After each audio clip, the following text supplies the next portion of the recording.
Maria Horzak. Poftă bună! Buen provecho. Καλή όρεξη. Bon appétit. On a pu se dire bon appétit dans au moins 60 langues différentes le week-end dernier à Paris. En effet, au pied de la Tour Eiffel se tenait la 3e édition du Village international de la gastronomie. L'occasion de comprendre comment chaque climat du monde détermine ce qu'on retrouve dans son assiette. Mais tout n'avait pas démarré sous les meilleurs auspices.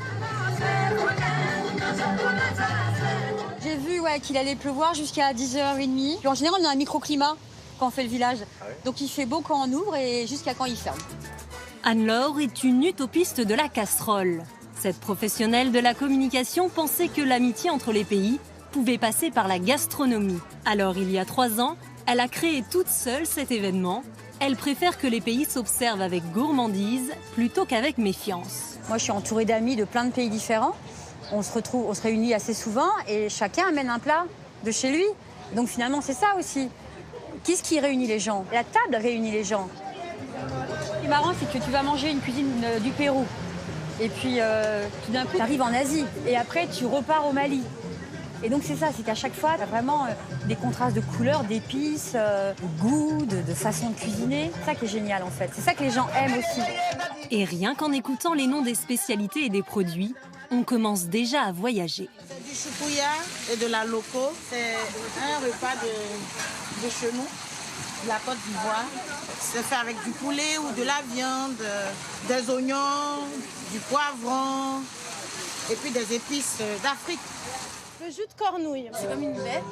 Et c'est un goût sucré et à la fois acidulé. Alors ça, c'est la galette traditionnelle libanaise qui s'appelle le za'atar. Donc c'est une préparation à base de thym, d'huile d'olive et de graines de sésame. Pour s'y retrouver dans ce melting pot de recettes, nous avons fait appel à 2 spécialistes des cuisines du monde, le chef parisien Grégory Cohen et le consultant culinaire Sébastien Ripari. Il existe 3 cuisines dans le monde, finalement, 3 courants de cuisine. Le premier courant, c'est la cuisine reconnue, identitaire, identifiée. C'est la cuisine française, c'est la cuisine italienne. On sait, tout le monde peut donner des recettes de plats. La deuxième, c'est la cuisine dite cliché. C'est quelque chose où on va donner un plat ou 2 par un pays. On va parler du Liban, on va donner le taboulé, on ne sait pas trop. Et la troisième cuisine, c'est des cuisines qu'on ne connaît absolument pas, où tout d'un coup, tu découvres une culture gastronomique extraordinaire. J'adore voyager et reprendre des inspirations, mais là, ce qui est génial, c'est que tu as un condensé de tous ces pays qui vient et qui te livre leur cuisine, alors sans chichi, de façon populaire et avec un partage incroyable. C'est le cas notamment du Tchad. Nous sommes accueillis par le chef Noura. Dans ce pays d'Afrique centrale, entouré entre autres par le Niger, le Cameroun et la Libye, il fait chaud, très chaud. Entre 45 à 50 degrés. Oui, ça fait très chaud, mais on se porte bien. Ici, la cuisine est familiale, faite à base de farine de mil, de bœuf, de mouton, de poisson, mais aussi de chameau. Et il n'y a ni fourchette, ni couteau, ni table.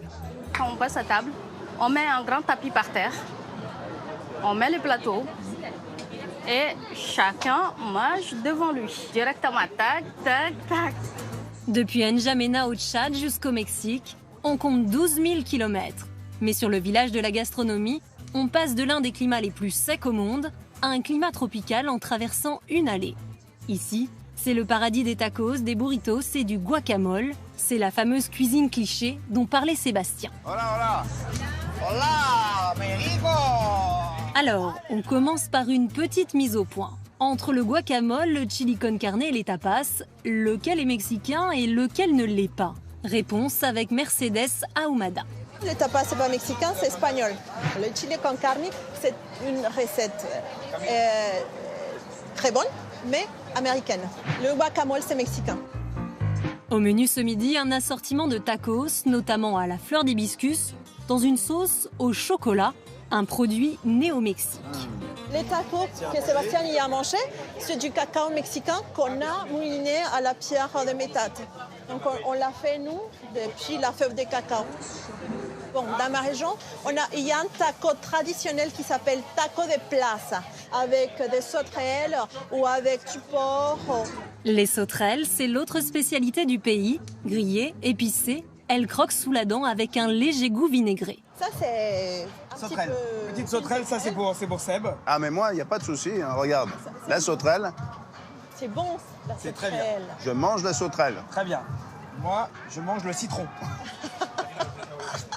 Pas de souci.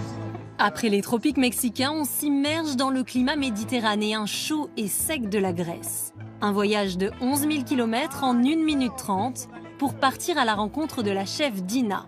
Le tarama a remplacé le guacamole. C'est les plus grandes chefs grecques en France, mais en Grèce.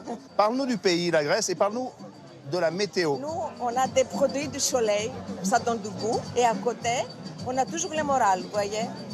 Qu'est-ce qu'on mange? Qu'est-ce qu'on mange ici? Ça, c'est la spanakopita. C'est le feuilleté aux épinards. Les épinards frais. Quand elles se coupent comme ça, c'est que c'est magnifique. Et alors, on t'entend plus? C'est magnifique. Les feuilletés de Dina, les tacos de Mercedes, mais aussi les ceviches de Véronica la péruvienne ou les choux farcis de Georges le roumain composent un périple climatique hors norme. Il ne faut pas avoir peur d'attraper un chaud et froid. Prochain rendez-vous au mois de mars. D'ici là, gardez un peu de place pour tout manger.